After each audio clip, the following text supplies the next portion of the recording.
So, Radharani, good morning, good evening, everyone. Today again, we will, you know, s- continue on our discussion on Karam Yoga, Karam Sannyas, and why Karam Yoga is better.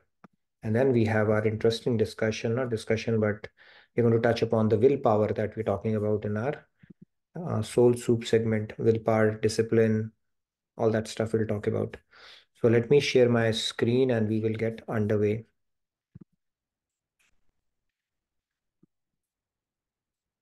Are you able to see my screen? All good? Okay, we'll start with our opening prayers. Please. Gurur Brahma, Gurur Vishnu, Guru Devo Maheshwaraha, Guru Sakshat Parabrahma, Tasmai Shri Guruve Namaha. Vasudeva Sutam Devam Kamsa Chanuramardanam Devaki Paramanandam Krishnam Vande Jagat Gurun Krishnam Vande Jagat Gurun. Okay, all right, so let's get started. I see people are still joining in, but let's get started with our initial segment. So, Soul Soup segment is what we are on right now, and we are talking a series of the key nuggets to achieve success, happiness, and fulfillment. That is a series we are doing. Now, we are on the topic of how do we grow our willpower. Last week, we spoke about what is willpower. It is a muscle. Like any other muscle, this is a muscle that we have in our body. And where is it stored? We spoke about how, like we do strength training of our other muscles, this is also a muscle that can be systematically and mindfully developed. It is one of the very strong muscles because this is something as you make it stronger, the more you can um, leverage benefits out of it. Willpower, we all know. So, where does this muscle reside? We spoke about it. Our brain has a component. Humans, they are endowed with something called prefrontal cortex. Okay. This prefrontal cortex is where your willpower or self-control resides. Now, the interesting thing is, see, this is a very beautiful design by Brahmaji. Like everything that he has created, it's like I've created a framework for you. I've given you all the things. Now you work on it. Use it or lose it. Like any other muscle. First 25, 30 years is a bonus for people. After that, you have to earn your health. And same thing goes with this willpower aspect as well. If you use it, you know how to use it. Let's understand the science behind it today. So this is where the prefrontal cortex, as you use it, it keeps on becoming thicker. Okay, this is the principle behind it. And what does the willpower enable us to do? Three parts of it. One is I want to do this. Second is I will do this because you want this. And third is I won't. So these are the three things that are enabled by our willpower. And we spoke yesterday that it is the highest willpower is highest at the beginning of the day. And that is why activities people, when we were young, people, my parents used to say, get up in the morning when you remember, not the willpower, it's easier basically. It's easy for your mind to be invested somewhere and retain that focus. So it is very high in the morning. And by the time you evening comes, it withers down. And that is why a lot of people have fights in the evening, especially at households. Why? Because after a long day at office, by expending their willpower, willpower, they're running lean, and then you look at a pretext to pick up a fight, and those kind of things can happen. Even the vices that people acquire, it's usually people take to drinking and stuff like that during the night time only, because that's where your willpower is at the lowest. Now, can we grow this willpower? Okay, so the good news is that the prefrontal cortex of the human brain, which provides us the faculty of self-control, we can actually grow this faculty. Okay, what neuroscientists are discovering right now that was stated 5,000 years back by Lord Krishna himself. They have now what neuroscientists are discovering that our brain is remarkably malleable. Malleable man means it is very adept at remodeling itself. It's not that you're stuck with the brain. kind of a brain that you have. It can remodel itself. Malleable, we have read in chemistry what malleable means. You can mold it, shape it. So for example, if you make your brain work at mathematic problems every day, what will happen is the portion of the brain which requires you to develop those skills, it develops like a muscle develops with exercise. You are able to develop that part of your brain as well, and your brain will pack a lot of gray matter around that area, which will make it increasingly easier for you. Or for that matter, if you are practicing tennis skills, okay, these days I should say pickleball skills, you will keep on getting better at it. The angles and stuff like that. I play, I think, so I see that, there is marked improvement as you continue to play. That is a different matter. You keep on getting beaten, but you keep on getting better, right? Incremental, because like our brain is like this, the neurons that fire together, they wire together. So when you are continuing to do some practice, then what happens? Your brain basically, those neurons, they start forming channels, and that makes it increasingly easy. Okay. Now, the flip side of it is people who make their brain practice negative emotions like envy, resentment, anxiety, then it can have those effects as well. Now, it is from channels, right? So the key discussion point today is that when you start exercising your willpower, you start enhancing it, you start thickening your prefrontal cortex, and it is something which can be built over time. It's not that something that you are stuck with and you can say I don't have willpower. You can acquire it. Okay. um, Bhagavad Gita shloka as well says that dhyato vish I think 2.652 says dhyato vishyan punsa sangaste shupajayate sangat sanjayate kamat krodho vijayate. So when you repeatedly think about something, then you develop attachment to it, and then it becomes an object of your desire, and then either anger will come if you get it, if you don't get it, or greed will come if you get it because you want more of it. And 2.62 I think says talks about that. That is why, because why does it happen? You keep on thinking repeatedly about it, right? So if you practice your thought pattern in a manner where you are restraining yourself, then your willpower will increase, otherwise it will decrease. So it's just like doing the strength training we do for our muscles. Similarly, we can do that, and meditation is known to increase that aspect with time. Okay, if you do meditation, even if it's for 5 minutes, it actually helps the control of impulses, consistency of focus, awareness of goals, and all that stuff, and enhancing your willpower. It helps big time. So we will continue on some of the other tools, some examples as well of, how do we grow our willpower. We'll continue on this discussion, but for today, let's get started with our topic of our discussion that we're talking about, 5.3. We will continue on our discussion on why Karam Yoga is better than Karam Sannyas and what is true detachment, right? This is the theme for us for the past 1 week, and we will continue to build on that. So I'm going to recite it, and then you're welcome to follow along. Yeya sa nitya sannyasi yo na dveshti na kankshati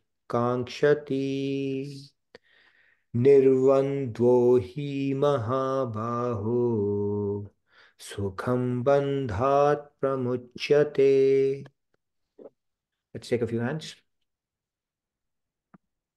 Dinesh, please go ahead. Radhe Radhe. Dinesh. Shreyas नित्य सन्यासी यो न द्वेष्टि न कांक्षति निर्द्वंदो हि महाबाहो सुखम बंधात् प्रमुच्यते. Radhe Radhe. Thank you, Dinesh. Radhe Radhe. Let's take a few more hands. Shri Ramya ji, please go ahead.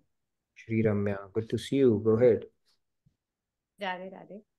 Neya sanitya sannyasi yo na dveshti na kankshati nirdvandvo hi mahabaho sukam bandhat pramutyate. Very nice. Thank you, Shri Ramya. Let's take the remaining 3 hands. Sandhya, please go ahead, Sandhya. Go ahead, Sandhya. ज्ञेयः स नित्यसन्न्यासी यो न द्वेष्टि न काङ्क्षति निर्द्वन्द्वो हि महाबाहो सुखं बन्धात् प्रमुच्यते. Very nice. Thank you. Go ahead, Shyamji. Radhe Shyam, Radhe. Radhe. ज्ञेय स नित्य सन्न्यासी यो न द्वेष्टि न काङ्क्षति निर्द्वन्द्वो हि महाबाहो सुखं बन्धात् प्रमुच्यते। Radhe Radhe. I would encourage all the participants, just try to follow along silently or, inside, because these shlokas are very powerful. Just being able to recite these as many times as we can is very auspicious, and that itself can bring about transformative powers. Okay, that is the beauty of this knowledge. Okay, so let's thank you, Samiran ji, for turning on your video. Good to see you. Please go ahead. Too many hands today. Okay, let's quickly take everyone. Yes, Radha Radhe. ये नीहास नित्य संन्यासी यो न दृष्टि न कांक्षति निर्द्वन्द्वो हि महाबाहो सुखं बन्धात् प्रमुच्यते. Okay, Thank you so much. we have 4 more hands. Maybe we can pick 2 and remaining 2 we can take tomorrow. I Okay. put the onus on you, okay? You be the bad cop. Pick up whichever you want now, Samtavani ji. Okay. I'll take Jyoti ji because she very rarely comes. Radhe Radhe. Thank you, Amritavani ji. And Radhe Radhe, everyone. Ge san nitya sannyasi yo na dveshti na kankshati nirdvando hi mahabaho sukham bandhat pramuchyate. Very Radhe nice. Radhe. Thank you, Jyoti. Okay. And I'll give it to Aparna ji. Aparna ji, please. Thank you for the opportunity. Radhe Radhe, everyone.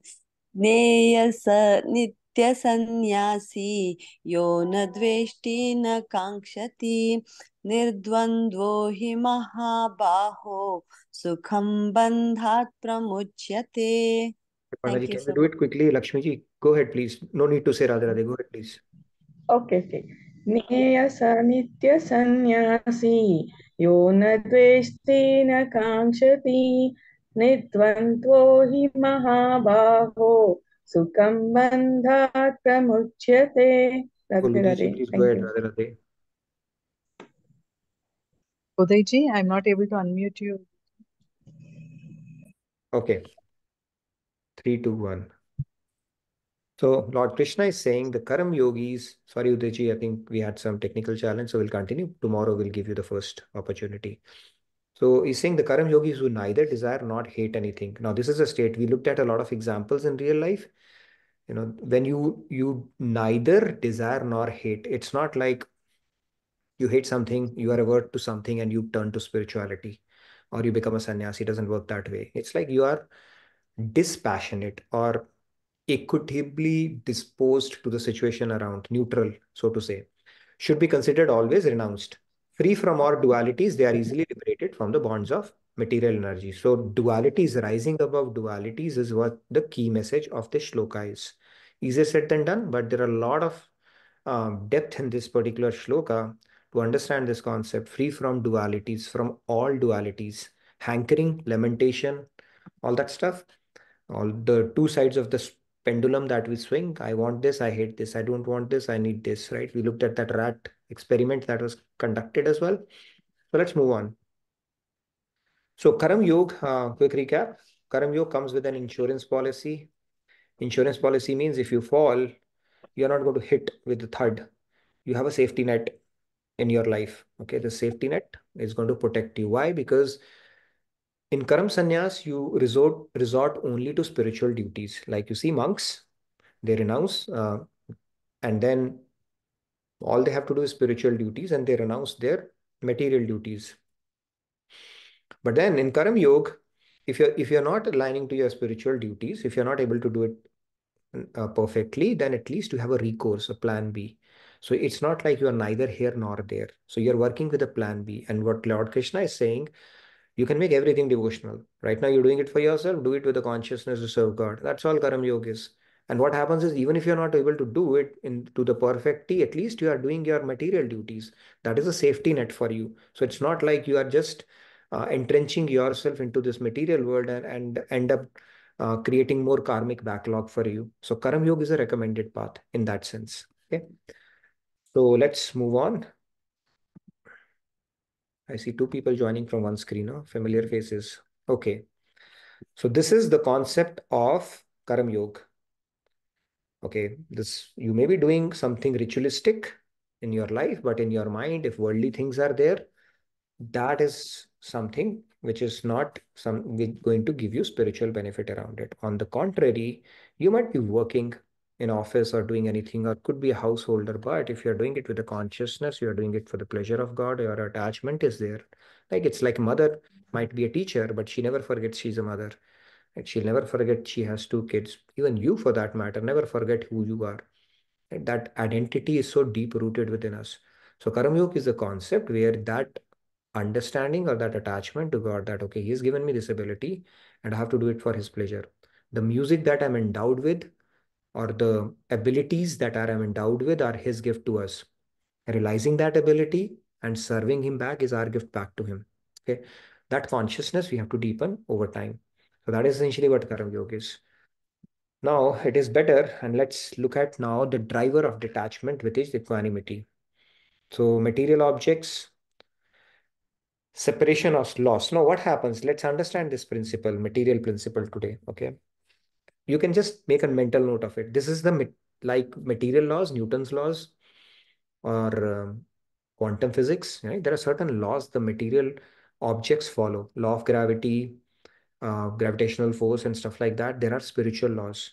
And those spiritual laws are something which our scriptures say, right? For example, spiritual law says that no matter who you are, nation, caste, creed, gender, doesn't matter. You will always seek happiness. Every action that you would perform in your life would be to seek happiness. And you declare it right from the word go when you are born by crying. Why do you cry? You had pain. When you cry, pain is also a way to remove your misery and get closer to that happiness principle. So that is a spiritual law. You have no choice but to be happy, but you have a choice in which direction to seek happiness, right? The second one, you have no choice but to serve. If you don't serve with a consciousness you're serving God, you will end up serving the world. You'll serve your beta, beti, wife, shareholders, company. Find somebody. If nothing, pet. You have to serve. So serve, seva is, or service is our dharma. It's an integral part of your existence. Like, the fire is hot. That heat and light is a property or a dharma of fire. Or milk is white. Whiteness is a property of milk itself. You cannot separate it from it. Sugar is sweet. Similarly, you have to serve. There's no way out of it. Now, there's another spiritual law we're going to introduce today. The material objects. Okay. There is a threefold steps that happen in any acquisition of any material. You have to put in a lot of effort to get it. First of all, that will take a lot of effort. Then you will have to put in a lot of effort to maintain it. Anything you think about it, whether you're buying a house, car, whatever it is. And then you will have a pain or, a loss, separation or loss. That trajectory it follows, no matter what you do. So the material objects will eventually lead you to, I'm not saying lead you to depression, not necessarily, but denial, anger, loneliness. These emotions, they accompany that typically with material objects, especially when you have attachment around it, right? So outcomes of action, if you look at it, it is unfavorable outcome. There's a dipping thing. Even the law of diminishing return. If you think about it, um, anything that you acquire materially, it's the kick that you get out of it. It will keep decreasing over time because it does not have happiness in it, right? It's a law of diminishing return that it follows. You go and watch a movie, wow, what a movie has come. Okay, you'll have a full-on thrill watching it. Second time somebody asks you to watch it, you'll say, but not as much of thrill at that you had for the first time. Third time your friend comes from another city and say, hey, let's go for this movie, and you'll say, okay, it's going to be a bit of a torture, but let me just survive it. Fourth time somebody says, you say anything but that movie. What is happening? It is diminishing. Right? If you have rasgulla or anything, the same thing happens. And then the stress, anxiety, tension, fear aspect will come when you are attached to any material object, fear of losing, fear of maintenance, and all that stuff. This is something which accompanies acquisition or thought. Wherever we put our happiness around any material object, these emotions are a natural consequence of it. Because what will happen is you'll repeatedly, why, first of all, let's go fundamental. Why are we even getting hooked onto a material object? Because we are intellectually convinced this thing is going to give me happiness. And we have repeatedly thought about it so many times that our mind automatically gravitate towards it, right? We put in a lot of effort so that we can have that with, and then you put in effort to maintain it, and then you fear losing it, and finally you have to let go of it anyways. So this is the cycle keeps on repeating. So fear, anxiety, all these things will come. And detachment from material objects anyway, they are temporary in nature, and outcomes of actions which are not in our control frees us from negative emotions. That's what we were talking about yesterday, detachment from material objects. Now, the process or the mathematics behind detachment, we are going to discuss tomorrow. You say, what do you mean by detachment? How do I detach myself? Yeah, there's a technology behind it as well. We'll talk about it tomorrow.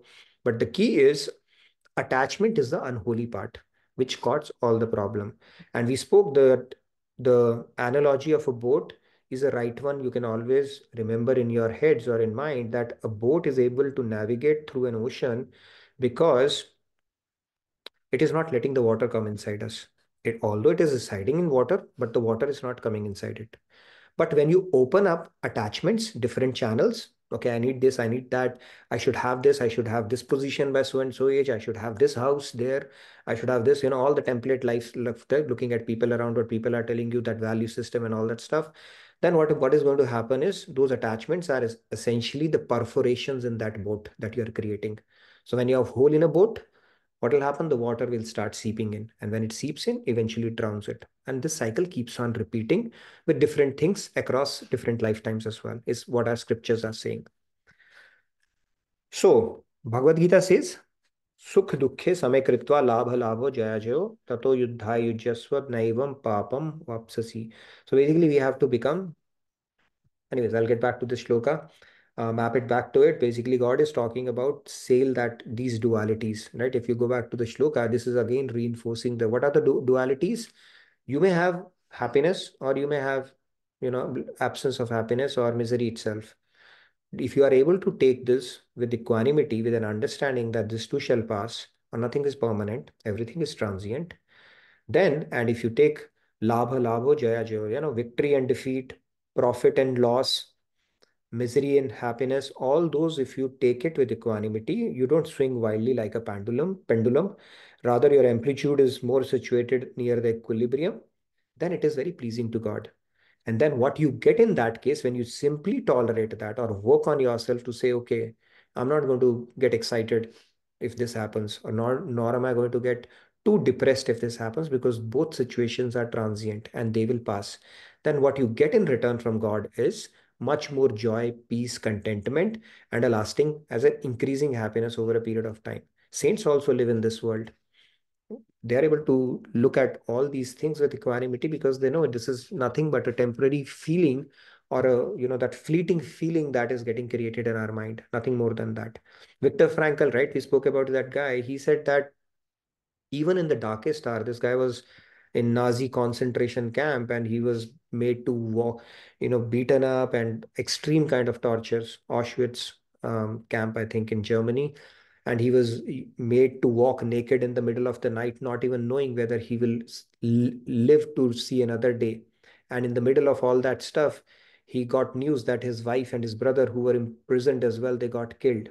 And in that darkest hour, he had a revelation that even in that kind of an extreme situation that he was subjected to, there was one thing that nobody could snatch away from him.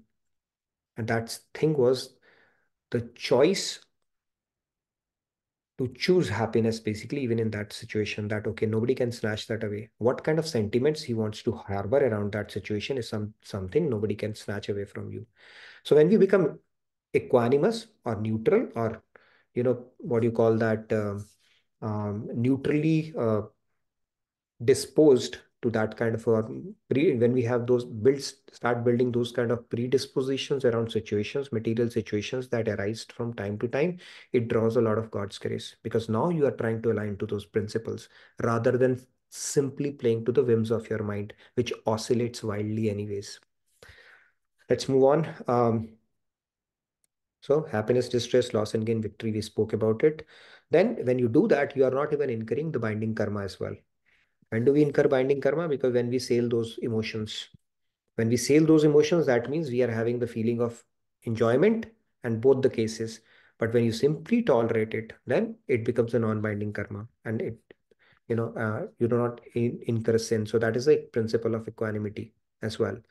So now I'll tell you a story around it. So many things happen to us in life. Why do we get misery? Why do we get upset? Why do we have build anxiety, fear, stuff like that?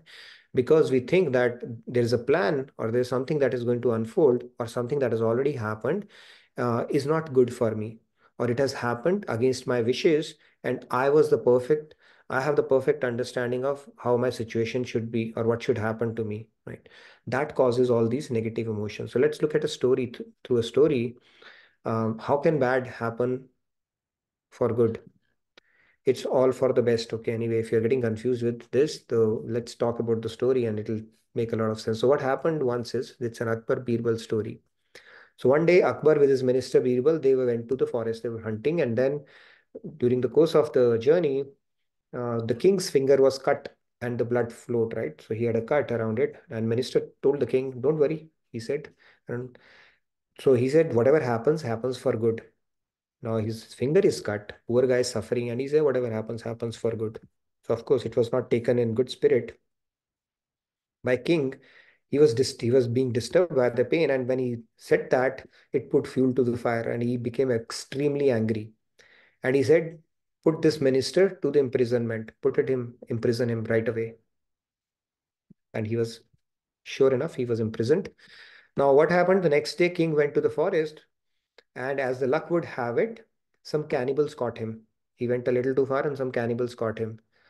And cannibals, being cannibals, that's food for him. So they started preparing for the sacrifice.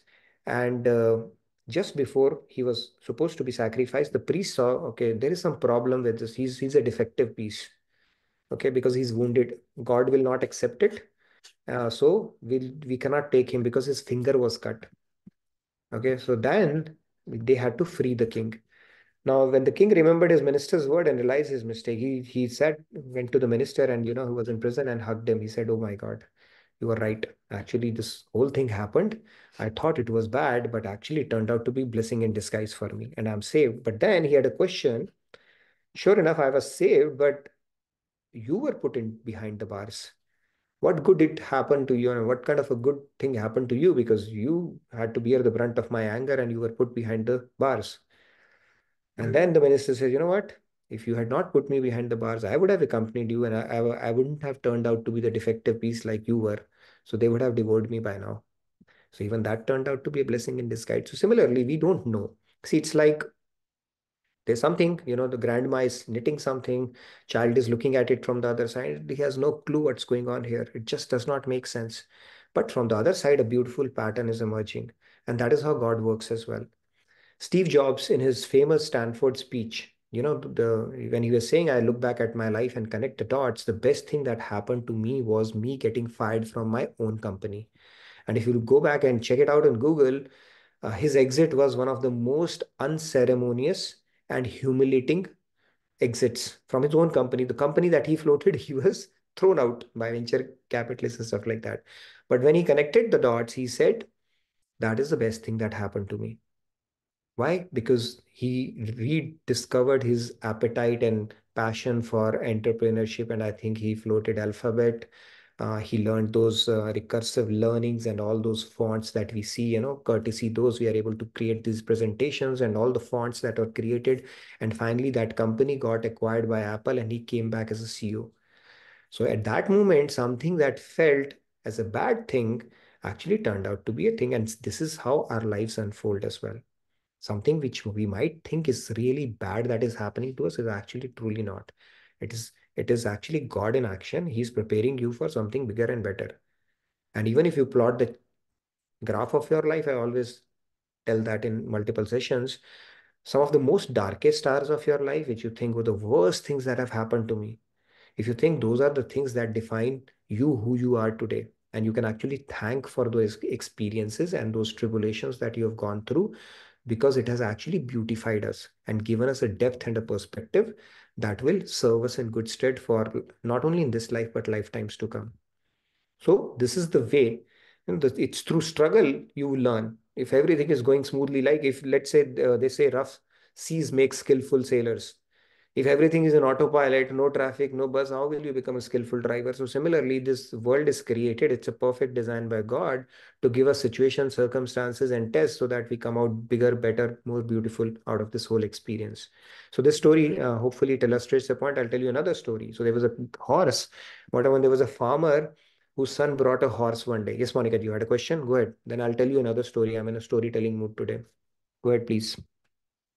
Radhe Radhe. Nitiji, this might take some time, so if you want to finish your story, you can, and then we can come back. Okay. This may take some time, so that's fine. We have time.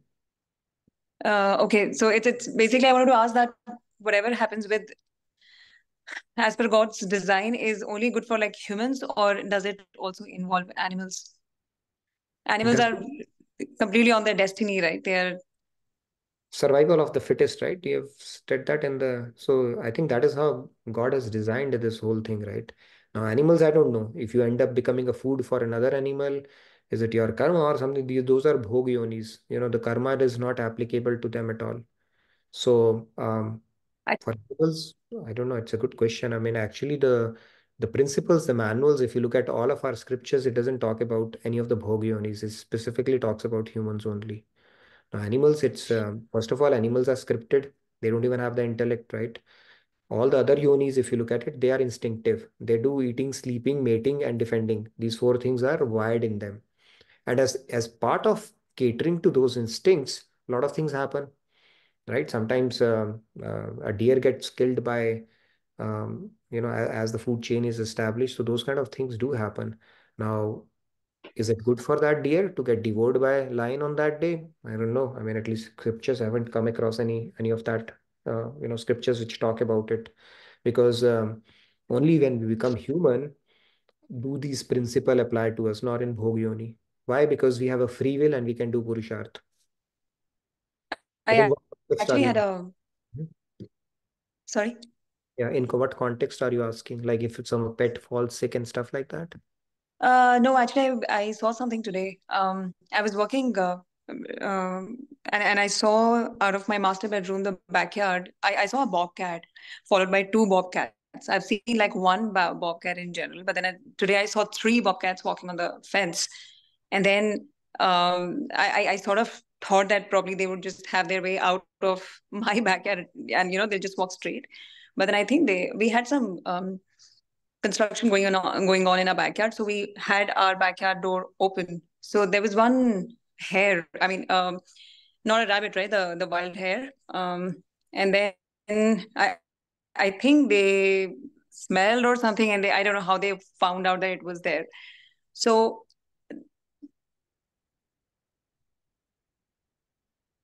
We losing you? We can't hear you. sorry, Sorry, please. Yeah, can go you ahead. hear me now?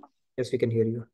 So what happened? It Okay. basically devoured some animal, and you are feeling pity for that animal. It happened, no? No, it actually happened right in front of my eyes, Nitinji. It was on a side where I could not reach or shoo that bobcat away. It was like it took that hare by its neck, and then we had an eye contact because I was banging the window so that because they run away by I mean listening to loud noise, right? So I could see that the hare was actually shivering, and it did not kill it, but I saw it shivering for a good 30 seconds. And because I was banging so hard that my husband also, he came down and is like, what happened? I said, you see outside. Then he got some tennis balls in his hands, and then he started throwing away. So all the three bobcats, but it took the prey and then went. But I saw that Oh, yeah. I think that moment so. was not very good. I don't know what. I get that part. So this is one of the things you have seen, right? If you look at the food cycle, how this whole thing works, right? You look at wolves preying on a wounded animal and stuff like that, then how many things you can think about. It gives, as humans, an additional incentive for us to actually not keep rotating in this cycle, because nobody has an immunity not to become, right? Now, they don't get under karmic cycle at all. They are instinct driven. Now, those Mhm. bobcats will not be faulted for doing that because Bhog Yoni, they're excused from everything. Okay, this is how it works. And that is how the nature is designed. If you think about it, look at it, right? Now, if a tiger eats a man because it is a carnivore and it is feeling hungry, it will not incur a karmic reaction. But if a man eats a tiger or chicken for that matter, they will incur sin because you are endowed with this thing. Yeah. Mm. But yeah, it's a good question you can ask Swamiji. But as far as I know, those are in bhogyonis, and you just have to, driven. They are driven through instincts completely. Uh, Yes, and I've that heard actually Swamiji's lecture where he mentioned the same thing. But I was also wondering, I mean, witnessing it so close, that what bad this animal must have done to feel and go through all these things. So how many things that don't you think experience, about it? Now you go to Gaza Strip and you see somebody getting bombed just like that, right?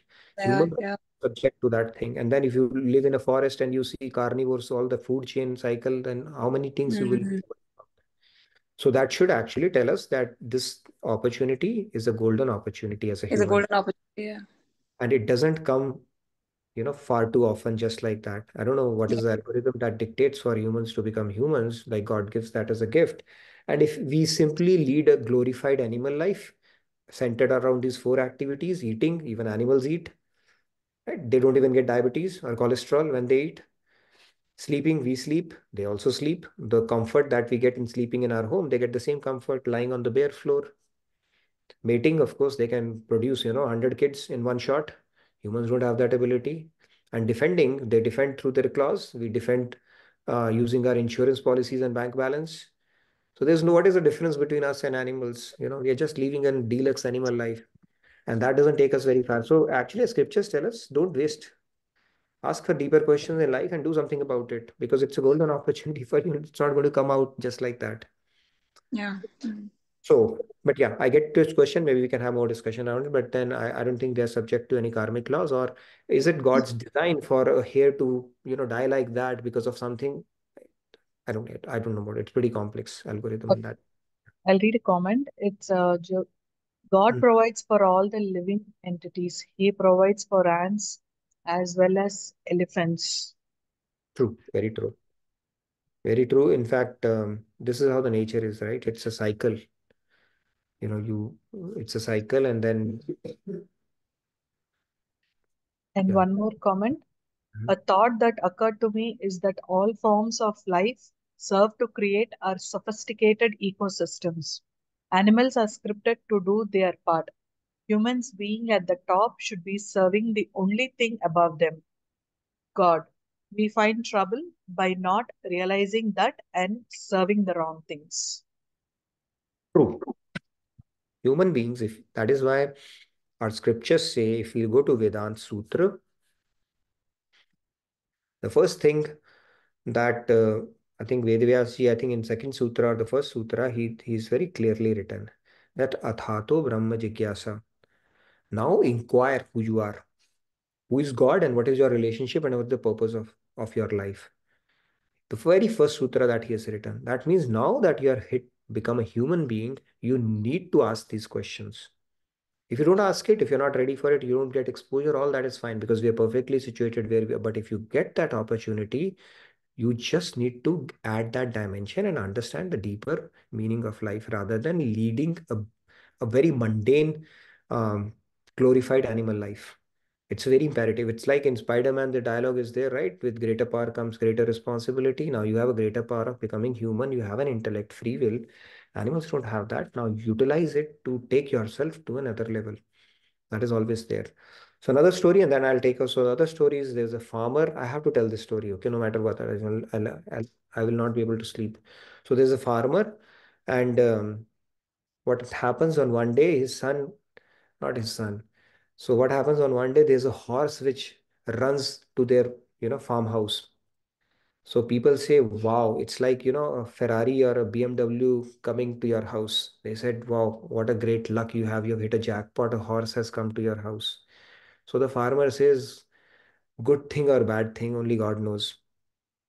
So what happens is after a while, not while, the very next day, the horse goes to the jungle and never comes back. Then people say, oh my God, such a bad thing has happened to you. You had such a, horse all the way come to your house and now you've lost it in no time. Such a bad thing has happened. So he said, good thing or bad thing, Only God knows. Then after a few days, that horse comes back, some friends and family as well. Okay, so 5, 6, 10 horses came. They said, you have hit a jackpot. So many horses, they have come to your yard, barn. It's a cause for celebration and party. Such a good thing has happened to you. So this guy says, good thing or bad thing, only God knows. Then after a day, one of his sons, he rides one of the horse and he goes out, and the horse, he falls down from the horse and breaks his leg. They say, what kind of a bad thing has happened? This horse came and now your son has broken a leg. What a bad thing has happened. He says, good thing or bad thing, only God knows. Then a war breaks out. War breaks out in the neighboring region, and the king started recruiting all the youth, and the youth had to go and fight the war. And apparently they got killed in that war as well. But this farmer's son was spared because he had a broken leg. So good thing or bad thing, we really don't know. Okay, so things are happening for a reason, and eventually they are. See, it's God. If you think about this creation, he's not like a vengeant father who's out there to whack you at every opportunity. Is basically the way this custom course is designed for you is to come out of it better, stronger, provided you understand. It's like one who teaches also tests. When we were in school, if we had not passed grade 1, we would not have been promoted to grade 2. So if a situation is so similarly in the life also, there are certain tests which are designed for us for our upliftment. But how would you utilize it for your upliftment? Only when you have proper knowledge. Without proper knowledge, you will be lamenting in sorrow, anxiety, worries, cribbing, drinking, all that stuff will continue.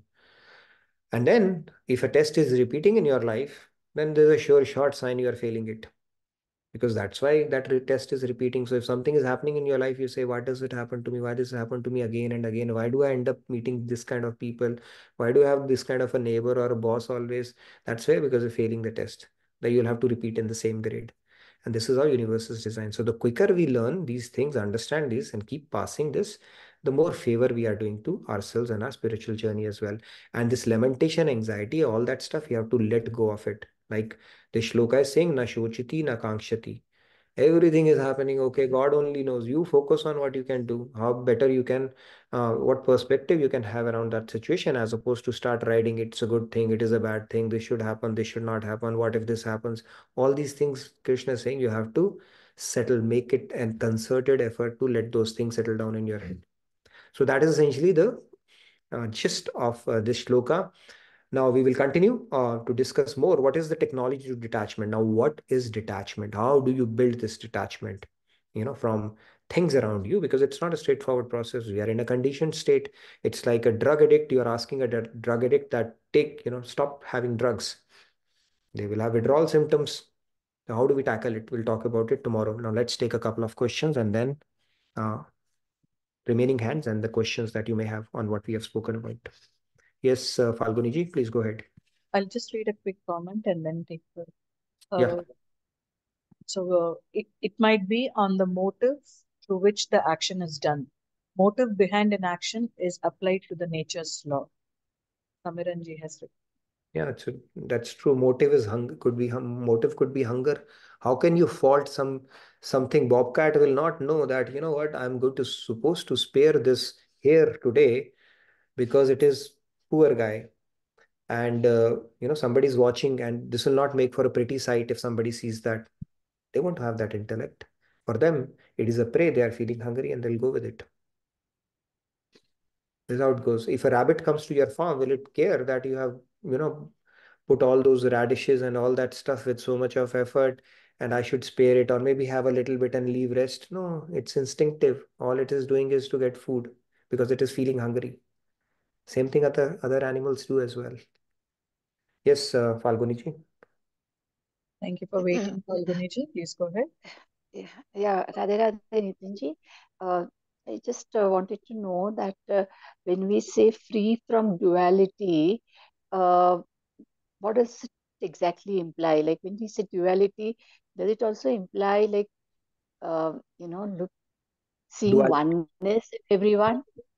Okay, so duality can mean, see, let's simplify this whole thing. Why this duality thing is coming? Because we think there is a yin and yang around something. So this concept came in because we are talking about karma yoga and karma sannyas.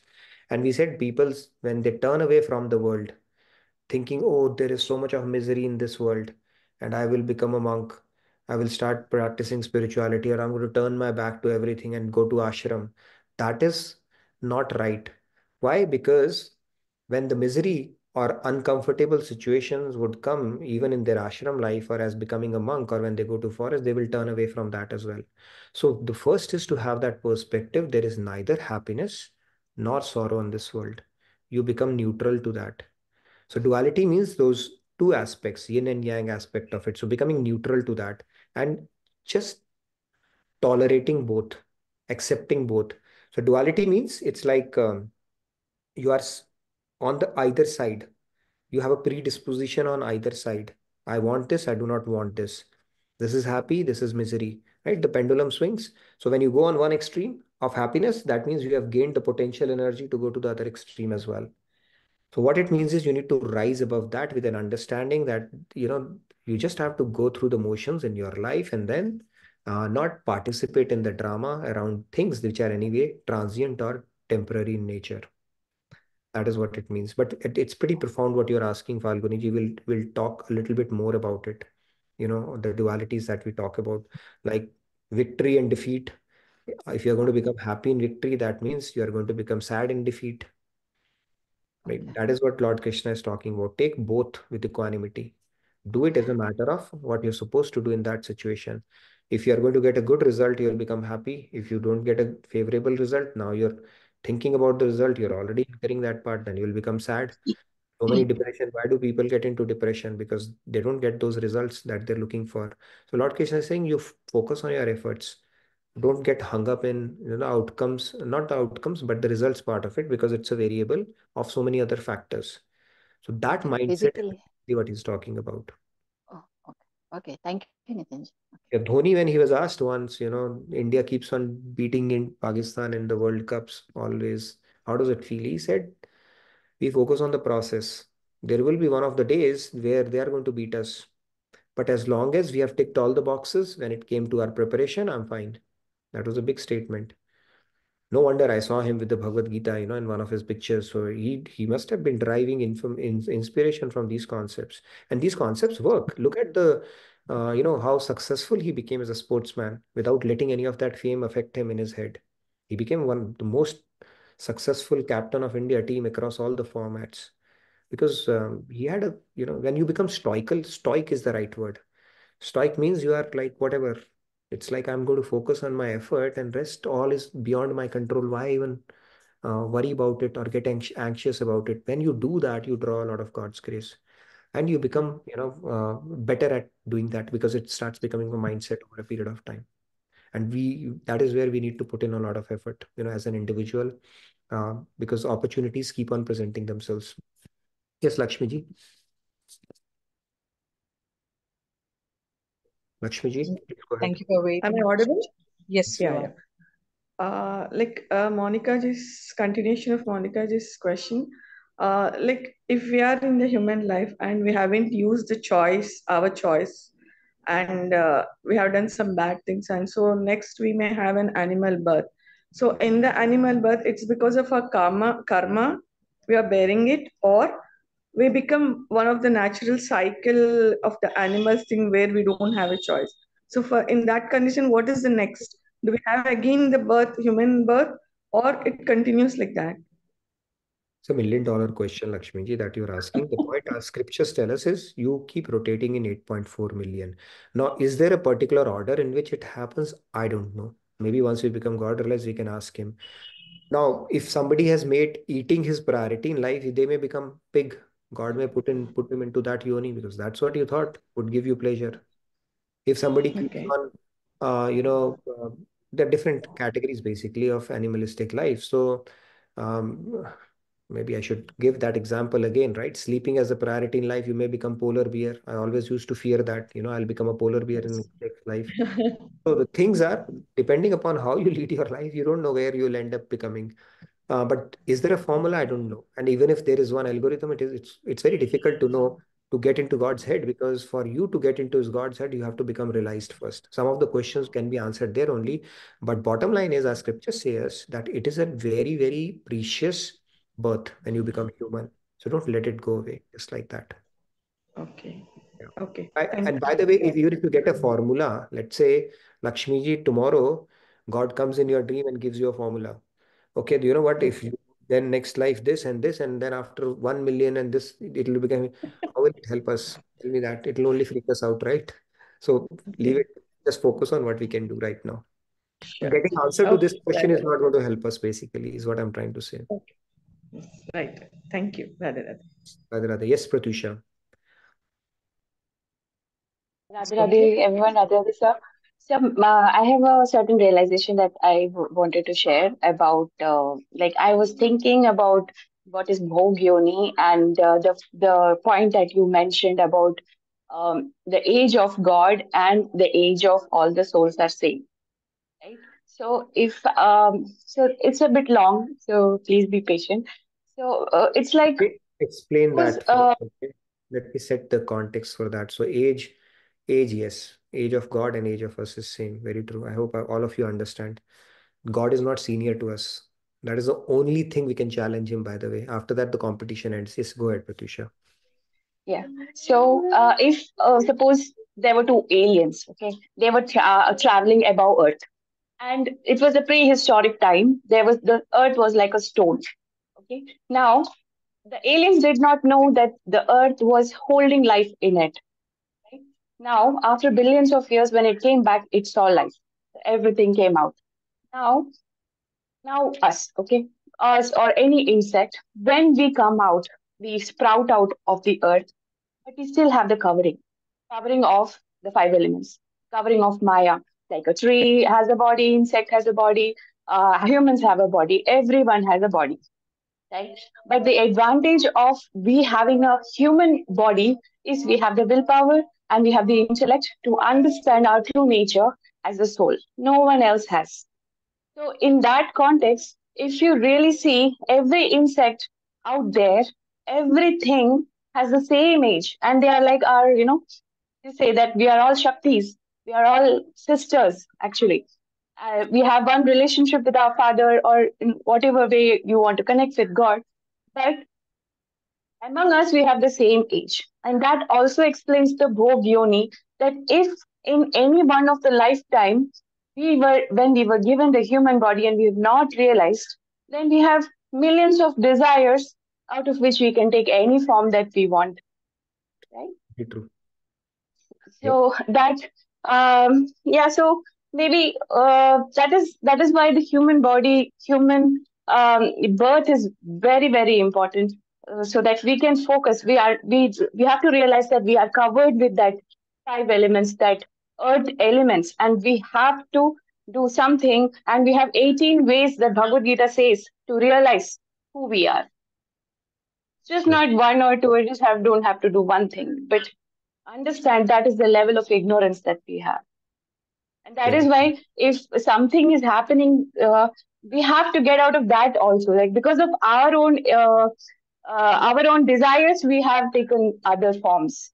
So there is a way out also. So it is a design. It is designed to be like that. So that kind of explains the Bhogyoni is what came in my mind. So Very nice. You had a pretty good, profound realization, Pratusha. So keep sharing your revelations that you get from time to time. Always a pleasure to hear from you. Thank you for that. Right, and it's a very complex algorithm, right? They were saying like I think in Sikhism there's a story. I don't know who that guy was. So when he was about to die, just before his death, um, he used to eat chicken and all that stuff for most part of his life. Uh, and then when he was just about to die, I think from his neighbor's kitchen the smell of chicken came in his nostrils, and he had an immediate desire, or the of tasting that. And in that consciousness the person departed. Of course, he has to come back as a carnivorous animal. So it's a very complex algorithm. Jad Bharat was a very advanced stage. Bhagavatam talks about it. But just before his dying, in his later years, he started taking care of a baby deer, because the female deer, she delivered it, and it had to run across the river because I think it was being chased. So, and when he got that baby deer, he got so attached to it. He got so attached to it that when he was about to leave this plane. He was about to leave his life years. The only thing that was bothering him in his head was, who's going to take care of this? Who's going to take care of this? And he had to come back as a deer in next life. So, That's Can I say something? That explains the equanimity part also, that we have to become equanimous. We have to not associate with any of this, because once we are established our real identity, then these things will not bother. And, if it is bothering, then we have to work on it. very true. Something that bothers you is the lesson for you. It's very simple. Great, good discussion. Anything else? Any from anyone? Uh, Any Thank you, questions? two comments. Thank you, Nitinji, for the two stories. I really needed those today. As you say, never underestimate the power of Maya. It can anytime bog us down. Glad able to bring in the correct knowledge from the satsang. Pallavi ji says that. True. See, Maya, this bhajan, this weekend only, that line struck me in the bhajan, which said that this Maya can actually take down even Brahma, Vishnu, Mahesh. They cannot decode it. That who am I then in this world? Do not underestimate it. You may think I have all sorted out in my head. I've understood it. Unless you repeatedly contemplate it, unless you keep on giving this dose to you every day, you will not even realize before you have taken a U-turn. So never have that false confidence about that I have arrived or I have kind of understood or I have read it. Never. You cannot. It's like driving on a highway. Slight maneuvering is happening. And before you realize, you have changed your direction also. The benefit is that your GPS will tell you, okay, instead of north, now you have started taking south. But in real life, you will not even understand unless you have a guru or you are associating with this knowledge somehow where you can say, okay, now I'm again drifting away. You will not even realize that you have drifted away. That is how powerful Maya is. Small things. You'll not have to do anything drastic. Small adjustments, small things can take you very far away in this journey. So we got to be very careful at every step. Good discussion. Anything else? Oh, Jyoti's announcement. I wanted to tell you that if you have not downloaded that app, Bhakti app, it is pretty amazing. So now they have introduced a feature, Hindi English. You can toggle between the two and it just changes every feature. So if you switch to Hindi, the entire app is in Hindi. And then if you switch to English, the entire app, can anybody guess in which language? English, of course. So this is how easy they have made that interface. Very, very nice. So do check it out and share it with your friends. People can benefit it from who want to explore it in Hindi. So it's pretty amazing. So do check it out and hope you are doing that 21-day challenge. I have a bit of catch up to do, but it's a pretty amazing challenge. Do check it out if not already. Yes, Sandhya, you wanted to ask something? I see two of you. How did you manage to be together today? Swamiji's grace. Radhe Radhe. yes, Wow. Nitinji Radhe. Radhe Radhe. Go ahead, We are in Sandhya. Tirupati. Okay. Yeah, so When did you go there? there was this excellent, extraordinary Tirupati Shivir for which we came here, and we got this once in a lifetime opportunity to participate in a Teerth Yatra with Swamiji. Very nice. Hope you had a great time in Tirupati. Do share some Yes. of the takeaways and once you are done and you're all settled. So we'd love to hear for that as well. By the way, to all the participants, we have a very exciting presentation coming up this Wednesday. Don't miss out on that. Okay, this presentation is going to change your life forever. So this Wednesday we are going to have that. So do mark your calendar for that session and for specifically for that presentation, because this is going to be one of the books of Maharaji. It's a crown jewel. So I'm not going to disclose too many things, but just giving you a heads up. Okay, you'd love that. Go ahead. Yes, you wanted to say something, Sandhya? Yeah, just wanted to add, you were talking about the app.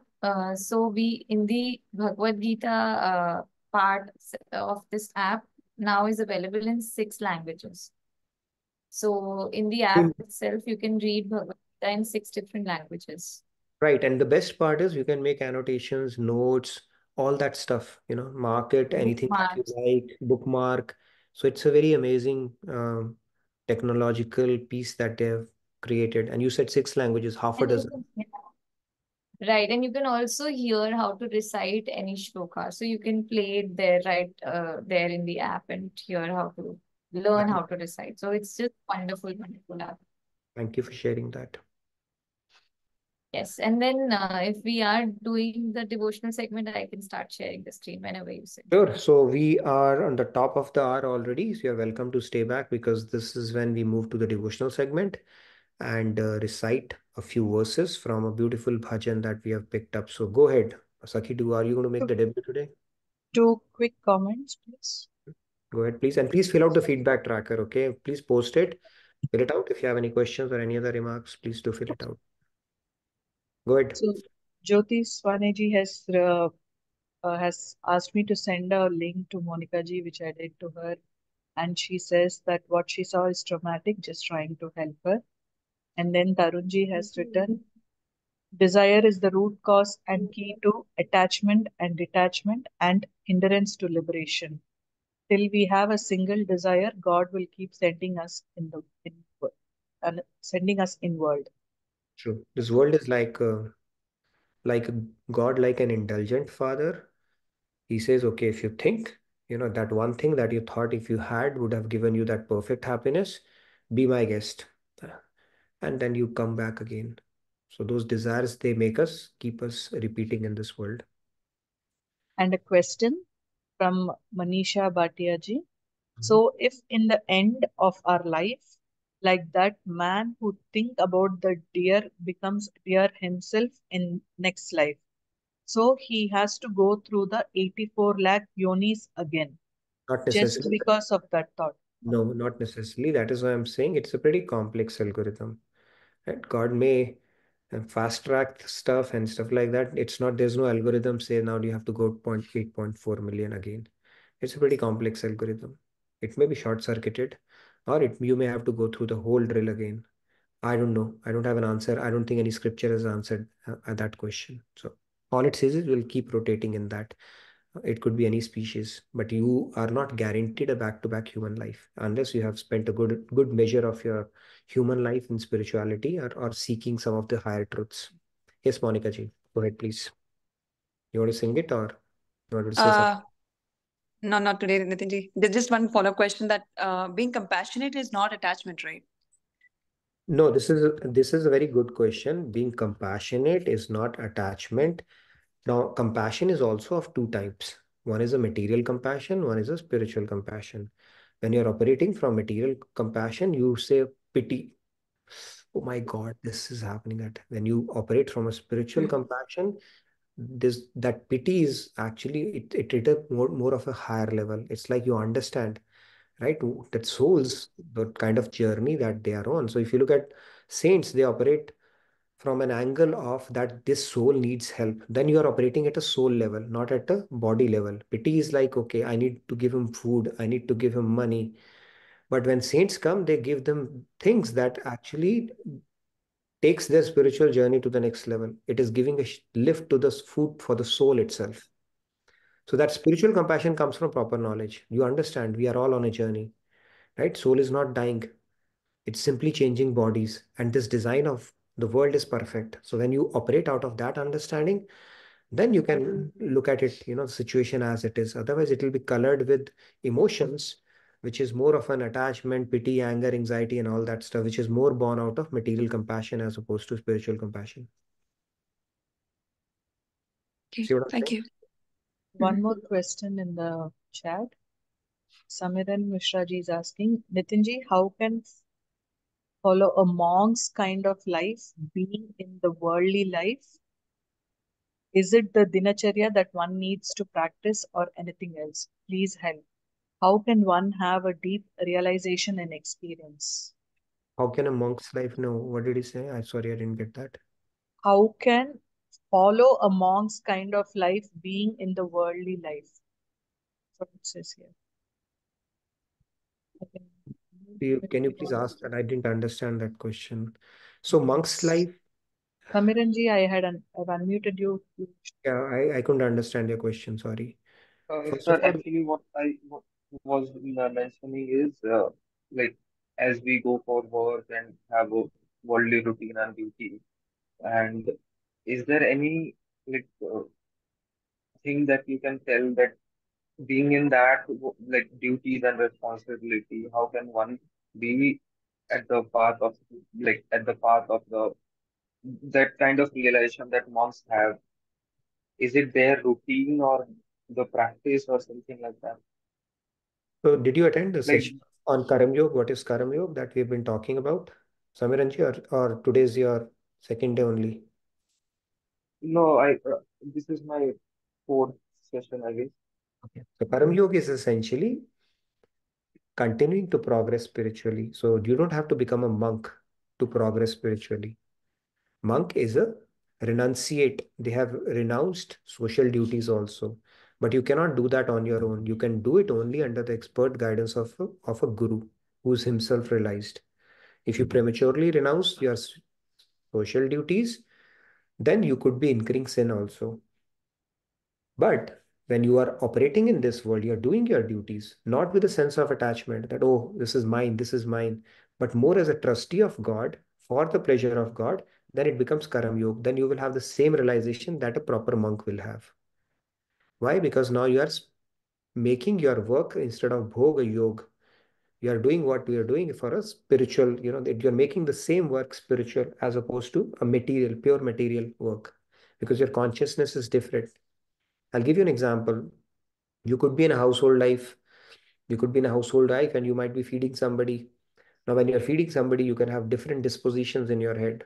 One could be that, okay, let me show him who I am. And I know, and I'm at a superior position than him, then it's kind of a tamasic mindset. Result will be different, although you're giving him food. One, if you are doing it for the sake of fame, then it is a rajasic result that you will get. If you're doing with a sense of helping somebody, that, oh, Monica ji asked this question, what is material compassion? So material compassion will say, oh my God, this person is hungry. Let me help him out. Let me do something for him. If you do that, it is a noble deed. That will give you sattvic result. At best, it will take you to, spirit, those swarg lokas or celestial abodes. But when you do the same thing, giving food to somebody with the consciousness that, thank you, God, for giving me this opportunity and making me as an instrument to get somebody fed, then you are making a spiritual progress. So you can do it as a householder as well. What's the big deal? You don't have to become a monk for that. If you're studying, you're thinking, oh my, I have to do this so that I can become famous and stuff like that. It is a Rajasic pursuit. But if you're studying thinking, I have to put in my best because when I achieve my potential, it is extremely pleasing to God and tomorrow I can serve Him with my abilities, then it becomes spiritual. So really the consciousness that you bring to the table dictates the kind of result you end up getting. And you can do it very much in the householder life as well, performing your duties in your day-to-day world. Okay, it's a good discussion. It's a pretty deep discussion. We'll continue on that, but let's move to our devotional segment. So, who's going to sing first? Sakhi duo. Let's go ahead. You can go ahead and get the recitation going, please. And then Minuji is there as well, and Swati ji. All right, go ahead, please. सुमिरन कर ली मना छिन छिन राधा रमना सुमिरन कर ली मना छिन छिन राधा रमना मैं तो हरि का ही है मना याति हरि ही है अपना मैं तो अंश श्याम का मना याति श्याम ही है अपना सुमिरन सुमिरन सुमिरन कर ली मना छिन छिन Radha Ramna. Wonderful. Did you guys Radhe practice Radhe. together or it just came out all by itself? You guys Came should out. do it more often. Very nicely done. Loved it. Thank you so much. Awesome. Awesome, guys. Ji, Radhe Radhe. Minuji. Radhe Radhe. सुमिरन कर ले मना, छिन छिन राधा रमना। सुमिरन कर ले मना, छिन छिन राधा रमना। मैं तो हरि का ही है मना, याते हरि ही है अपना। मैं तो अंश श्याम का मना, याते श्याम ही है अपना। सुमिरन कर ले मना, छिन छिन Radha Ramna. Beautiful, very nice. See, this is a very profound statement. We, all the souls, we belong to God, and God alone is ours, right? Because we are his fragmental part. And what is another definition of God? Jagat Pati. So he's the Pati of your Pati as well. Okay, he's the ultimate possessor of our soul, right? So it's these all relationships are fine, but finally we all belong to God, and He belongs to us, and that is the relationship we are trying to revive because we have forgotten it in our conditioned state, right? Um, and only God belongs to us. I think there was a person who asked, I think Monica ji only told me a few days back. He went, okay, he said, people say, right, what kind of a God was Krishna who had 16,108 wives and stuff like that? So one on the answer is, of course, which Swamiji gives, that that is why he was God. You can't handle even one. He could handle 16,108. But the other thing was, I think he was asked that, okay, how many wives do you have? He said one. He said she also belongs to him. Okay. So basically, he's the pati of everybody. You just have to understand that aspect of it. It is a pretty deep concept, but it grows into you as we understand the scriptural principles and the knowledge around it. Okay, last one. Swatiji, please go ahead. Go ahead, Swati ji. Yeah, Radhe Radhe. Radhe Radhe. सुमिरन कर ले मना, छिन छिन राधा रमना। मैं तो हरि का ही है मना, याते हरि ही है अपना। मैं तो अंश श्याम का मना, याते श्याम ही है अपना। सुमिरन कर ले मना, छिन छिन Radha Ramna. Thank you, Radhe Radhe. Thank you, Meenuji, Swatiji. So with that, we come to the end of today's session. Thank you for your enthusiastic engagement and participation. Please fill out the feedback tracker if not already. Tomorrow we'll continue and we'll talk about the technology or the arithmetic or the maths behind increasing our detachment. It's a very, very, very complicated formula. Okay, but so if you come tomorrow, we'll make it easy for you. So thank you, everybody. Have a good rest of your day and the rest of your evening. I look forward to seeing you tomorrow. Bye. Thank you, everyone. Radhe Radhe. Thank you.